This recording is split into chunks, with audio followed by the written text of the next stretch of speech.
പാലക്കാട് കൂടല്ലൂരിൽ ജനിച്ചു വളർന്ന എം.ടിയും എഴുത്തുകളും നാട്ടുകാർക്കും ഏറെ പ്രിയപ്പെട്ടതായിരുന്നു.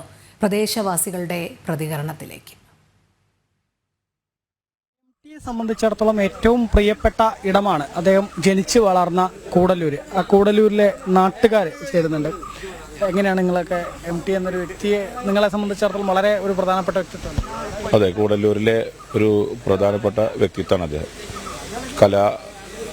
കലാലോകത്ത് കൂടല്ലൂരിനെ അറിയിച്ച ഒരു വ്യക്തിയാണ്. അതുപോലെ തന്നെ ഇവിടെ അച്യുതൻ കൂടല്ലൂർ, സൂചിപ്പിച്ചു ഡോക്ടർ ഹുറേർകുട്ടി, ഇങ്ങനെയുള്ള വ്യക്തിത്വങ്ങളൊക്കെ ഇവിടെ ഉള്ള ആളുകളാണ്. ലോക പ്രശസ്ത ചിത്രകാരൻ അച്യുതൻ കൂടല്ലൂർ.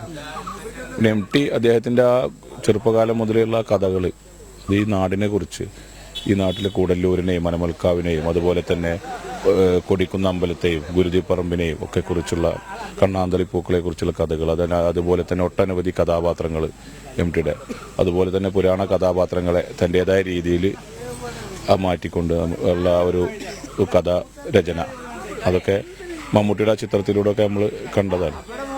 അപ്പോൾ അതൊക്കെയാണ് എം.ടിയുടെ ആ കഴിവിനാണ് അദ്ദേഹത്തിന് ജ്ഞാനപീഠം ലഭിച്ചത്.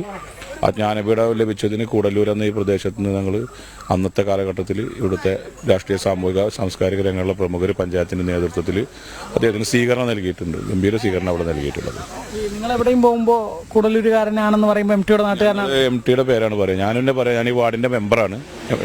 ഞാൻ എവിടെ പോയി പരിചയപ്പെടുത്തുമ്പോഴും ഞാൻ കൂടല്ലൂരാണ് എം.ടിയുടെ വാർഡ്, എം.ടി. വാസുദേവൻ നായർ വാർഡ് മെമ്പറാണ് എന്നു കൂടി ഞാൻ പറയും. അഭിമാനത്തോടെ പറയും, എവിടെയും പറയാറുണ്ട്. അപ്പോഴാണ് വേഗം അറിയപ്പെടുന്നത്. നമ്മളെ സംബന്ധിച്ചിടത്തോളം വലിയ അഭിമാനമാണ്.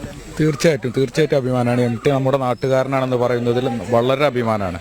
ഈ കൂടല്ലൂരിനെ ഈ ലോകത്ത് കഥയുമായി ബന്ധപ്പെട്ട് ഈ കൂടല്ലൂരിനെ ലോകത്ത് അറിയിച്ചതിൽ പ്രധാനപ്പെട്ട എം.ടിയുടെ കഥകൾക്കുണ്ട്. അതുപോലെ തന്നെ ഈ നാടിൻ്റെ എം.ടിയുടെ ചെറുപ്പകാലത്തുള്ള നാട്ടുമ്പുറത്തുള്ള എല്ലാം ആ കഥയിൽ ഉൾപ്പെടുത്തി വളരെ നന്നായി നമുക്ക് വായിച്ചു കഴിഞ്ഞാൽ നമുക്ക് അത്രയും നല്ല രൂപത്തിൽ അതിൽ അവതരിപ്പിച്ചിട്ടുണ്ട്. വേറെ നാട്ടിൽ പോയി കഴിഞ്ഞാലും നമ്മൾ ഏത് നാട്ടുകാരാണെന്ന് ചോദിച്ചാൽ നാം കൂടുതലുകാർ എം.ടിയുടെ നാട്ടുകാരനാണെന്ന് നാം പറയല്. അത്രയും നമുക്ക് അഭിമാനമാണ് അദ്ദേഹത്തെ കുറിച്ച് പറയുകയാണെങ്കിൽ. ഈ കഥാപരിസരങ്ങളൊക്കെ നിങ്ങൾക്ക് ഇവിടെയൊക്കെ കാണാൻ കഴിയുന്ന അല്ലേ? നിങ്ങളുടെ നാട്ടിലെ ഓരോ പ്രദേശങ്ങളല്ലേ അദ്ദേഹത്തിന്റെ പല കഥകളും? അതെ, തീർച്ചയായിട്ടും അദ്ദേഹത്തിന്റെ കഥകൾ ഈ നാടും ഈ നാടിന്റെ ഈ അമ്പലങ്ങളും അതേമാതിരി ഗുരുതിപ്പറമ്പും എല്ലാം ഉൾപ്പെടുത്തി നമുക്ക് അതിൻ്റെതായ രീതിയിൽ അദ്ദേഹം അവതരിപ്പിച്ചിട്ടുണ്ട് കഥകളെല്ലാം. എങ്ങനെയാണ് ഈ എം.ടി എന്നുള്ളത് ശരിക്കും ഒരു അഭിമാനം തന്നെയാണ്? പിന്നെ തീർച്ചയായിട്ടും അത് നമുക്ക് ഇവിടെ കൂടല്ലൂർ എന്ന വാക്കുകളുണ്ടെങ്കിൽ ഞങ്ങൾ ഈ രണ്ടക്ഷരത്തിലാണ് നോക്കുക. എം.ടി എന്ന് രണ്ടക്ഷരം എവിടെ പോയി ഏത് രാജ്യത്ത് പോയി പറഞ്ഞാലും ഏത് നാട്ടിൽ പോയി പറഞ്ഞാലും എം.ടി എന്ന് വാക്ക് പറഞ്ഞാൽ ആരും അറിയാത്തവരില്ല. അതുകൊണ്ട് ജ്ഞാനപീഠ പുരസ്കാരമൊക്കെ നേടിയ ആളാണല്ലോ. നാടിൻ്റെ അഭിമാനമാണ് അദ്ദേഹം, ഈ എം.ടി. വാസുദേവൻ നായർ. ആ രണ്ടക്ഷരത്തിൽ മാത്രമേ ഞങ്ങൾ ഉച്ചരിട്ടുള്ളൂ, എം.ടി എന്നുള്ളത് മാത്രം. ഒരു അഭിമാനമാണ് അദ്ദേഹം.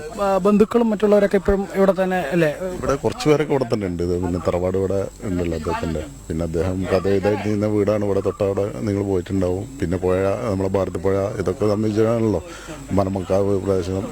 പിന്നെ ആനക്കട വടക്കത്ത് കുറേ അദ്ദേഹത്തിൻ്റെ തൂലിക എഴുതിയിട്ടുണ്ടെങ്കിൽ കൂടല്ലൂരിനെ പരാമർശിക്കാത്ത ഒരു സിനിമ ഉണ്ടാവില്ല, കഥാപാത്രങ്ങളും ഉണ്ടാവില്ല. അതാണ് എം.ടി. വാസുദേവൻ നായർ എന്ന ആളെ ഇത്രയും മഹാനാക്കിയിട്ടുള്ളത്, നമ്മുടെ നാടറിയപ്പെട്ടിട്ടുള്ളത്. അതുതന്നെയാണ് കൂടല്ലൂരുകാരെ സംബന്ധിച്ചിടത്തോളം എം.ടി എന്നുള്ളത് അവരുടെ ഒരു വികാരമാണ്, അഭിമാനമാണ് എന്നുള്ളതാണ്.